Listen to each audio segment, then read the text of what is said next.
Hello, everyone. We'll start with the problems and solutions for the chapter 5. Will be based on problems in the exam 1. And here is the P6. So let's try to find out what it is.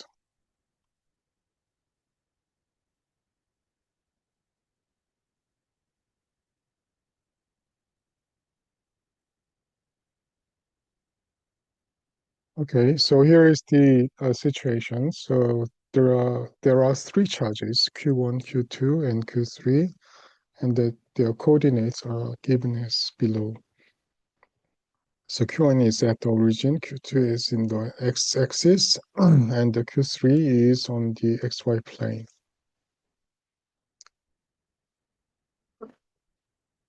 So what we need to do is that we'd like to find out the forces on the Q3, and this force acts along the vertical line connecting Q3 and Q2, so that first of all, so for the case of a Q3 and Q2, so forces is along this vertical axis, y-axis. And then it is important to note that as in the gravitational cases, the electric force is dependent on charge and then their distances squared. Okay, so we need to figure out the distance. And then because force is the vector, we need to find out what the direction is. So Q3 and Q2 is in the opposite charges, so that it should be attractive. So that means Q3 should be pulled down this way. And if you calculate the F23, it becomes this value. Note that this is going down. That means it's in the negative y directions. And then in this case, F23 is 0 Newton. There's no component along the horizontal axis. And then we need to calculate the force exerted by the Q1 on Q3, so that we have to think about distance between Q and Q3. And once again, it is attractive because Q1 is positive and Q3 is negative. Negative charge, positive charge, as well as the Q2 is positive. So first thing we need to do is that what's the distance between the two charges, Q1 and Q3? So we need to figure out those distance, R13. And as you could see, this is the triangular, so that we need to use the Pythagorean theorem. And then horizontal axis is 1 meter.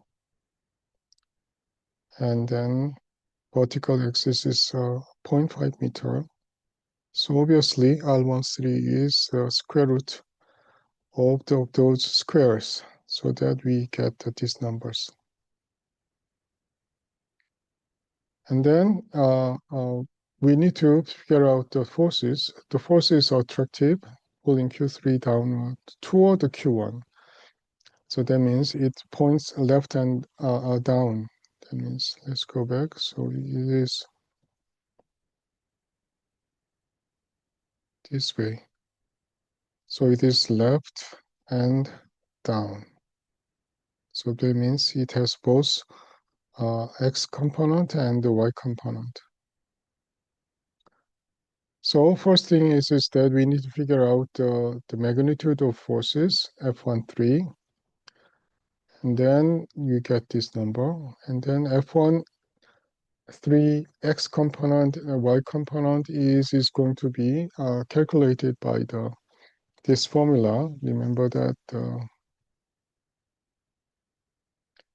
this is the direction of F13 F13, F2. And then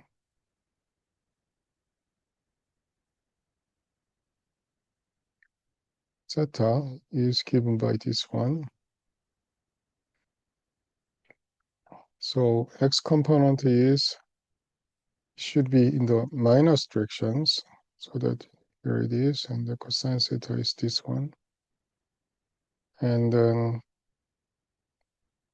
here is the y component, as well as the negative directions, and with the sine theta, and then you get this value. And then once we calculated F23 and F13 vectors, and then we can calculate its total force for F net. Net force is vector sum. 3. Okay. So vector sum is that you just add component by component. So that means if you decompose into x component, decompose into y component, and you add them together. So that the net x component is 23x component, 13x component, and then you can get this number. And similarly, you can get the y component of the net force is F23y component plus F13y component, and then you get this one.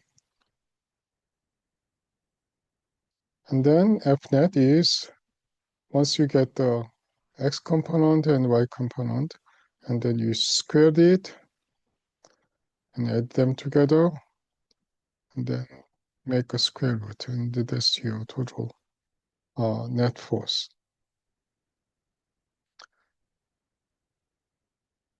Now let's try to think about problem 9, the electric field in a particle thundercloud. And then you need to find out the acceleration of an electron in this field. Okay, so that we need to understand what is going on. So first we list the values given the problem statement is that electric field strength is given, and then the charge value is given, and the mass is given. Okay, and then you need to understand that in this case we are not going to consider gravitations. Some problems, they consider gravitations. If they do, they will specify the G, gravitational accelerations, but we do not have it here. That means we are not going to consider gravitation. Then the only force is that electrical force.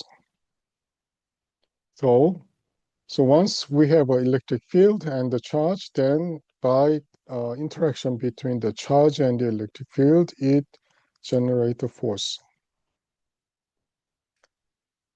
Charge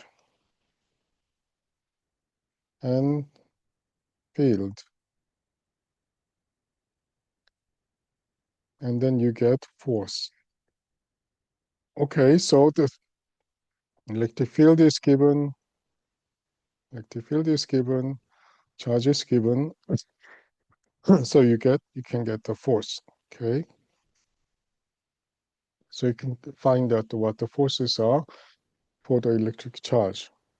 And then, but the problem specifically asks you find out the accelerations. And then we have to go back to our mechanics. So we know that by Newton's second law, so we have F equal to ma. So here is the force is generating the accelerations. So logic is electric field will generate the force on charge, and the force will generate acceleration by Newton's law. Okay. So we have a F equal to ma here, so that we can find out A equal to F divided by the mass. Now you can use the mass of the dead electron. P11,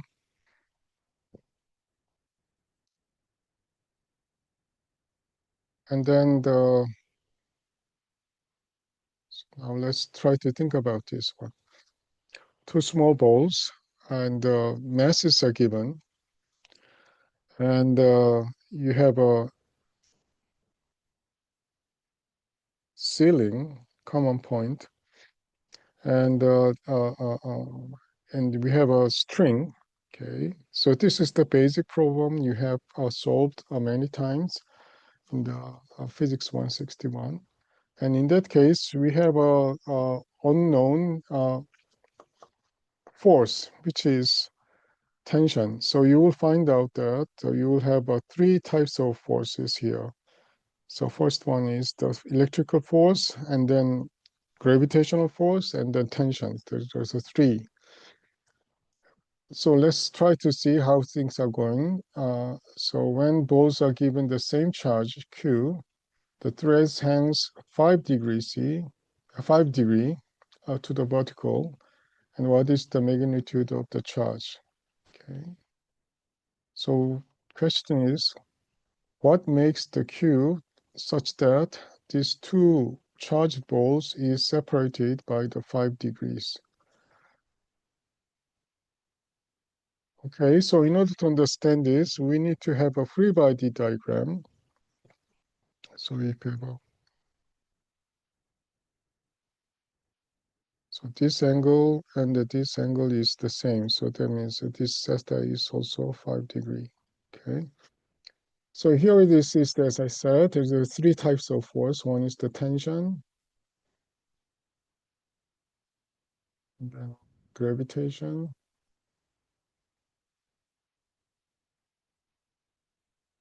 and here is the electric force.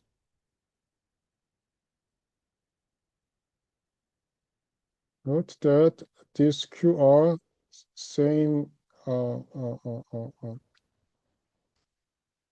same sign, so that you are assuming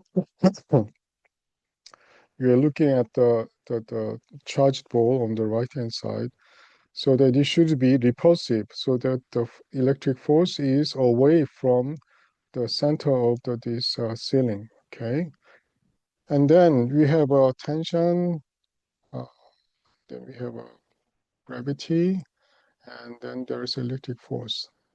So let's try to think about what we do know and what we do not know. So mass is given, okay, length is given, length is, angle is given, and coulomb is given. But we do not know the charge, okay? So we do not know charge, that means we do not know this one. And we do not know the tension. Okay, so we have two unknowns, okay? And then only the gravitation is known. So the strategy is, obviously we have two unknowns, so that we have to have two equations. So in the case of geometry, we find out that sine theta is given by, here is the R, and then this is R over 2. Okay, so we have a very long triangular. This is theta, and that is L, and that is R over 2. And sine theta is given by this one.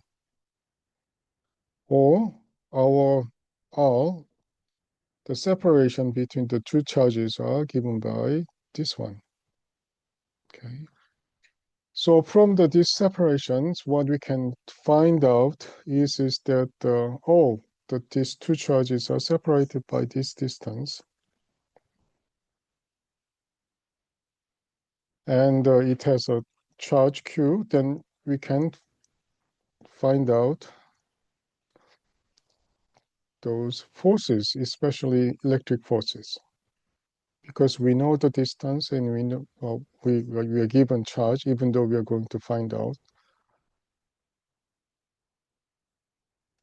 And then, so once again, we try to find out what is happening here. So let's assume that Fe is given as an electric force. And then if you look at this one, T, tension, and electric force, and the gravitational force is making an equilibrium, okay? So that means each of the components should cancel each other. So T cosine theta, this part, should be cancelled out with this vertical direction, mg. And T sine theta, this direction, should be cancelled out with the electric force. And then we have an equilibrium. All the forces are at poles. Should be zero, okay? So now we have a interesting case. So we have a T is here, and T is there, okay? And of course, we do not know what the T's are at this moment. And we have a Fe is mg tangent theta. So by doing these two, if we just get rid of the T, so that cosine theta is, let's say, T is mg over cosine theta. And then you just plug in here, then you can get mg sine theta over cosine theta p, and this is nothing but tangent theta. Okay, so we get this one. Okay, so by equilibrium conditions, we have concluded that the relationship between the electric force and the gravitational force. And we all know that electric force is given by the Coulomb's law here. So charge times the separation between the two charges. We have already found out what they are here. Okay. Here. So we know what the separation between the two charges are. And then we just plug in R, and then we get this one. Okay. And then in the previous slide, we found out that how the electric force is related with the mg tangent theta. And then we can calculate q square. Okay, so F is known, R is known, of course K is known, and then you can numerically calculate Q.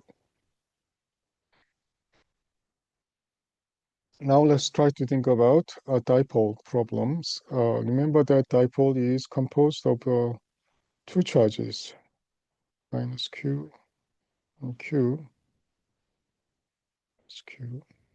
And then it is a vector. If the separation is D, then the P,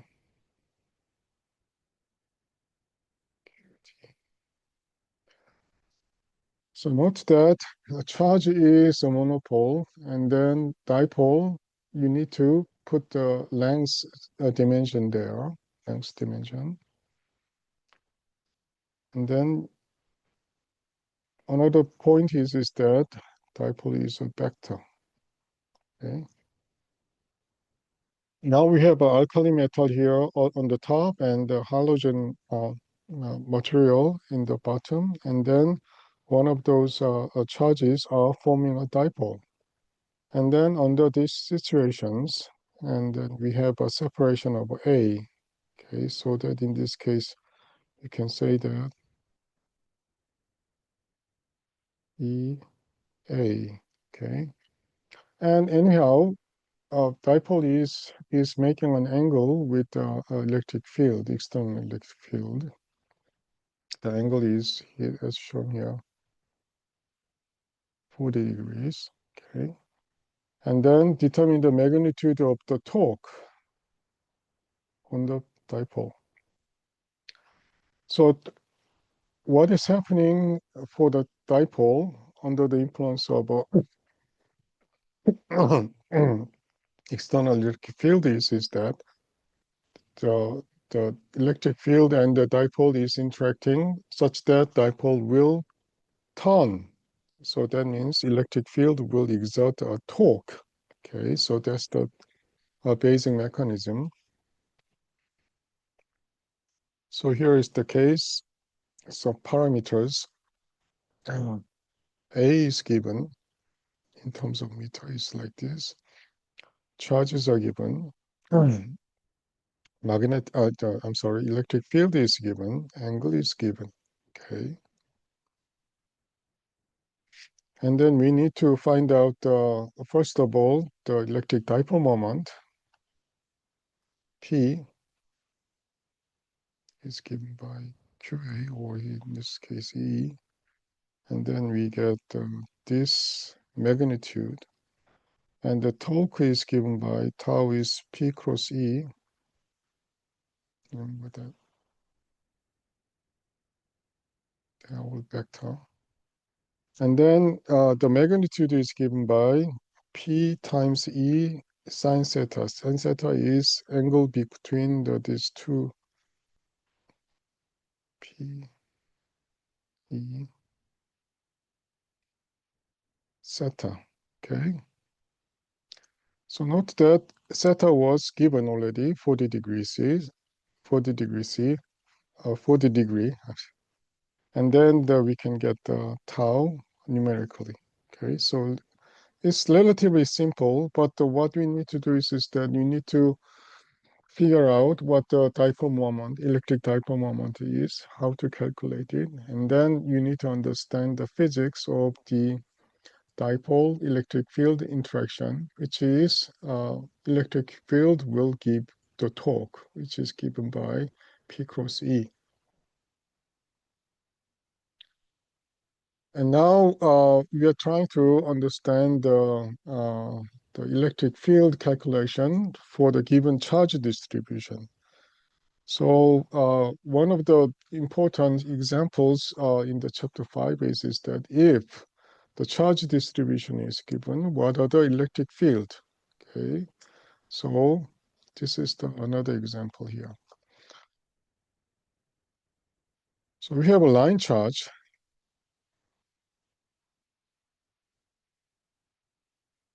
Yes.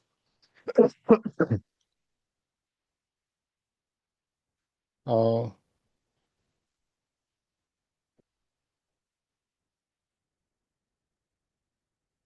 so we have this bent plastic, and then we are going to assume that the charge is uniformly distributed along this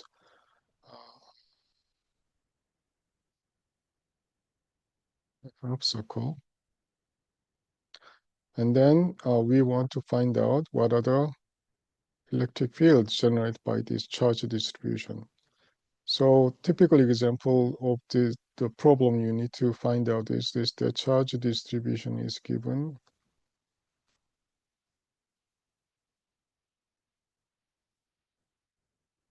And then you need to have a dq, and then find out dq for find out electric field. Okay, that's the attitude in the chapter 5. But in the case of chapter 6, you have a Gauss law. And then you need to have a surface integral. Note that the philosophy is rather different. So you need to do the certain integral of the charge element in the chapter 5, but in the Gauss law, you need to do the surface integral. Okay, anyhow, let's try to summarize what we do know. The rod lies in the semicircle of the radius r. And let's assume the semicircle is centered at origin such that the angle start from the here to there. Then it starts from the theta equal to 0 to pi. 0 to pi. And then we need to think about how the electric field would look like. Okay, so horizontal component, if you look at the horizontal component,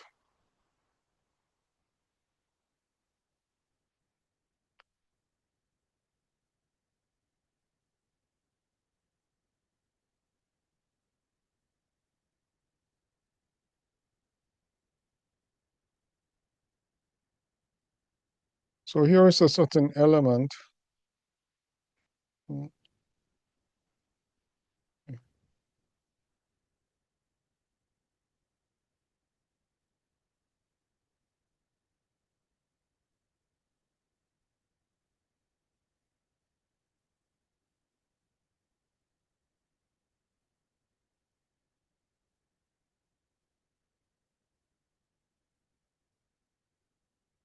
Certain element here, and then this will give you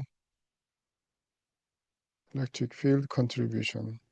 But exactly at the opposite case, you get another one.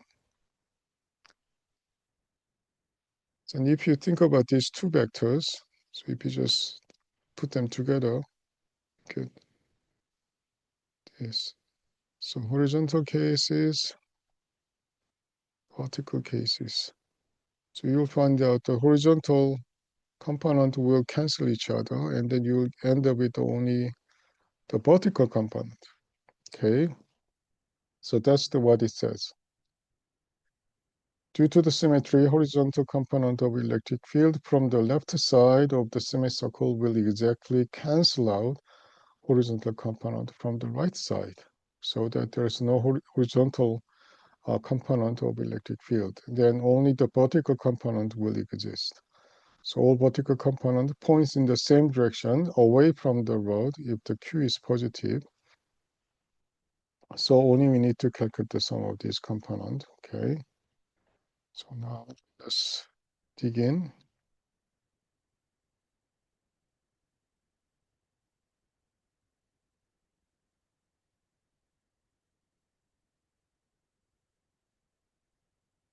So for the case of a linear charge density, we have to recall that linear charge density is a kind of line with the same charge distribution along that line. So the total charge is going to be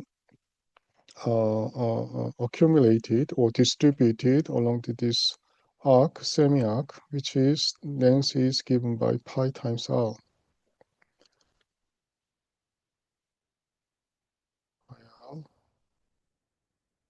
Remember that if it is the full circle, it should be 2 pi r, but it is a semicircle such that you get pi r. Okay. And then for a small segment of the charge dq here, dE is given by 1 over 4 pi epsilon naught times dq over r square. So that is distance is r.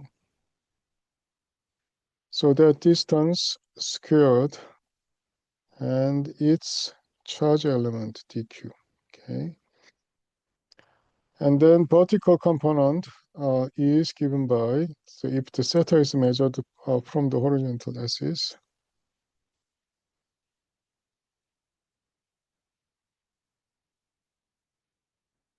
measured from the angle as a theta, Okay, then you see that it is the sine theta. Okay, sine theta is the vertical component. So in this case, we have a dq, charge element is given by lambda ds, which is lambda times r d theta.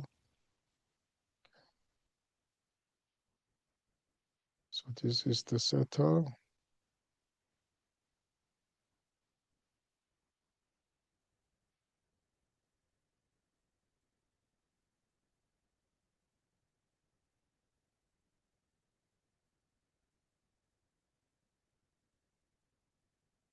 Times d theta. And then we have a charge density given by lambda, line density. And then this is the dq. Okay. And then set up the integral for the total field. So what we have to do is that the incremental electric field is given by this one. Okay. So note that d theta is placed on the tail. And then we need to integrate theta 0 to pi. Theta equal to 0 here to pi here, semicircle. Okay. And then once again, lambda has been known that Q over pi r is the lambda, our line charge density. And then if you just do the integral, then you'll end up with here. It is given by this one. Okay.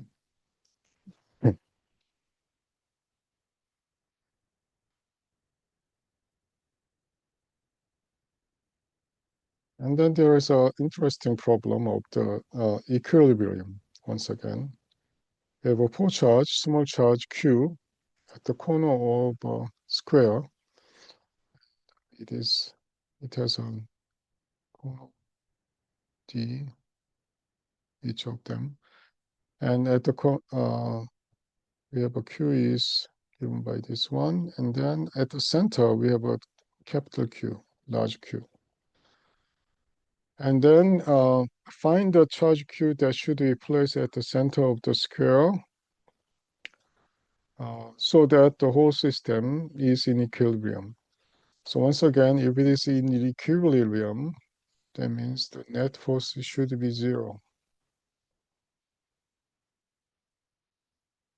Okay. So that the force in this case is that obviously the electric force or Coulomb force.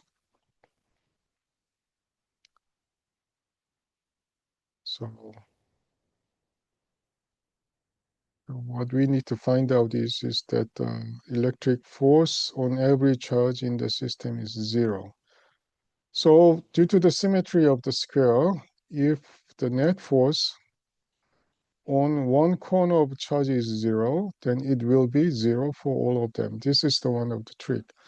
You don't have to calculate all of the 4 charges, but just look at the only one charges at the corner and then try to find out what are the forces are acting on it. And then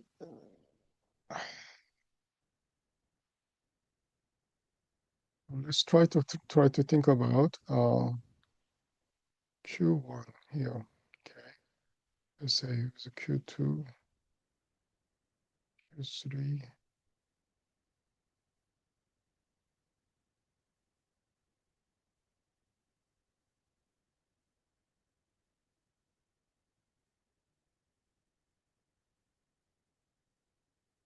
Oh, so I'm sorry, this is the Q1, Q2.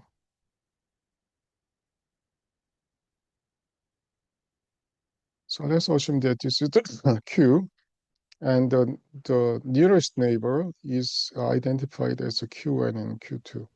Okay, Q1 and Q2, and then the next nearest neighbor, which is the opposite case, is the Q3. And then we need to find out what are the forces acting on this Q here. Okay. First, from the adjacent corners, Q1, Q2. Okay. And we know that the distance is the identical. Okay. And then the force magnitude would be the identical as well. Okay. But in the case of opposite location, Q3, the distance is d times root 2. Okay, this is diagonal. So we are talking about this and this. And then in this case, we have F3. So distance is sure. And then finally, we have a Q at the center. And then in this case, the distance between the Q, our charge from here to here is actually root 2 times d divided by the 2. Okay. So that we have this relationship. So we have actually F1, F2, F3, and FQ. So we have 4 forces, and then this should be balanced.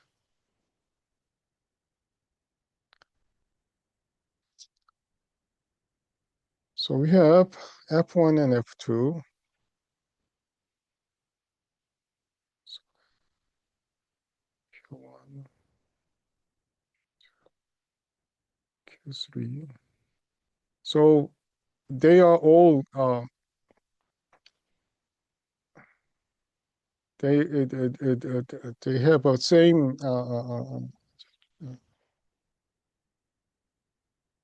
sign such that they are repulsive.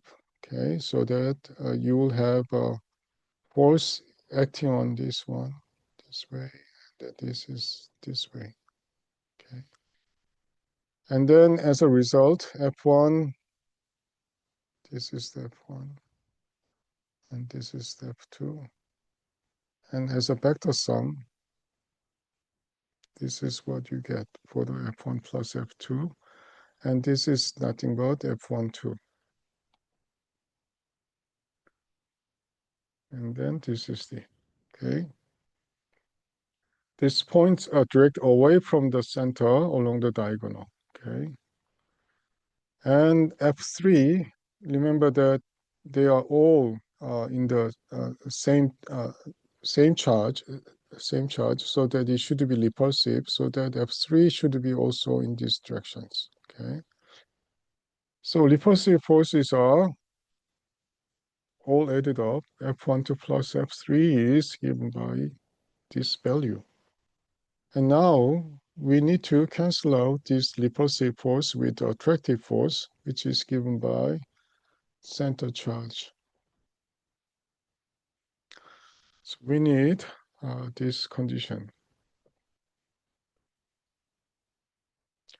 so that we know what the FQ is, previous case, and then we have to solve this equation and to try to find out Q.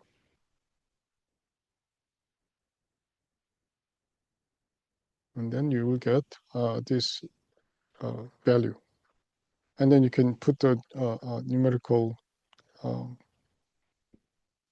values for the Q, and then you will find out the appropriate value for the capital Q. Okay. And then here is another combination of mechanics and electrostatics. So here is the case. So here is the electric field downward. That means plus, minus. And then if you have electrons is injected, and then you need a certain conditions. The condition is that the electron is traveling through this electric field and then barely escapes. Okay. The electrons enters the field at a midway between the plates and the distance. And if the electrons just misses the upper plate means is that it does not collide with the upper plate, and then it just escape. Okay, so that means it travels to this distance. Okay, that's the important information you need to keep. And then we need to find out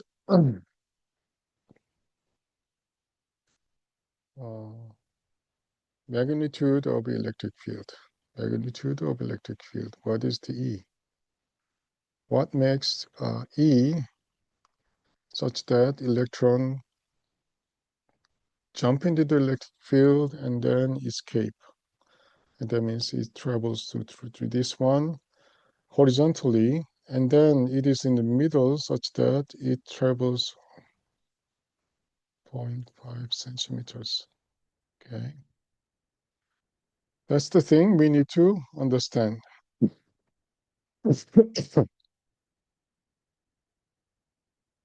So initial velocity is given, horizontal distance is given, and the vertical distance is also given. And then acceleration, uh, the electric field is directed downward, so that force on the negative electric forces is the upward, okay, so that it is upward directions.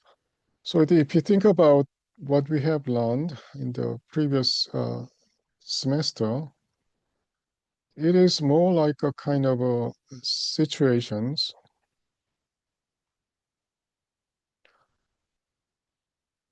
So you throw a ball in the gravity, and then you find out it is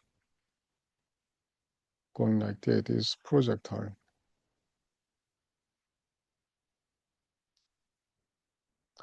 So in this case, force is downward, is mg, is downward. And then it is doing the projectile motion. That means horizontally, there is no acceleration, and only the y direction, it has the acceleration. So that is exactly same as this case. So time of flight, we need to find out is that in the case of a horizontal motion, there is no acceleration, so that you note that it is a linear motion. That means there's no acceleration, and the only parameter you can keep is the velocity.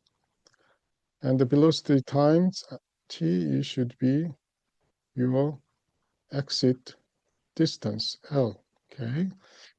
So that's the first thing you need to find out. And then the vertical displacement, because there is a non-zero accelerations, and then you start from the uh, uh, uh, uh, note that in the y direction, electron comes in. There's no y direction in the beginning, so that you should start from this acceleration only. Remember that in the case of kinetics,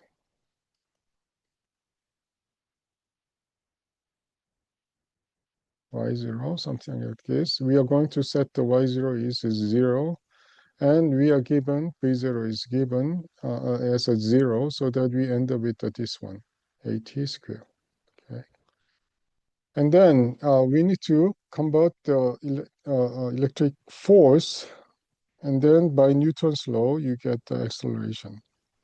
So we know the accelerations, we know the time here, okay? And then we get the situations. And we calculate the time of flight, and then y is given by this one. And then we find out what is the t. Note that the distance L is given to find out the t, okay? And then at the meantime, y is used, y note that is 0.5 centimeters.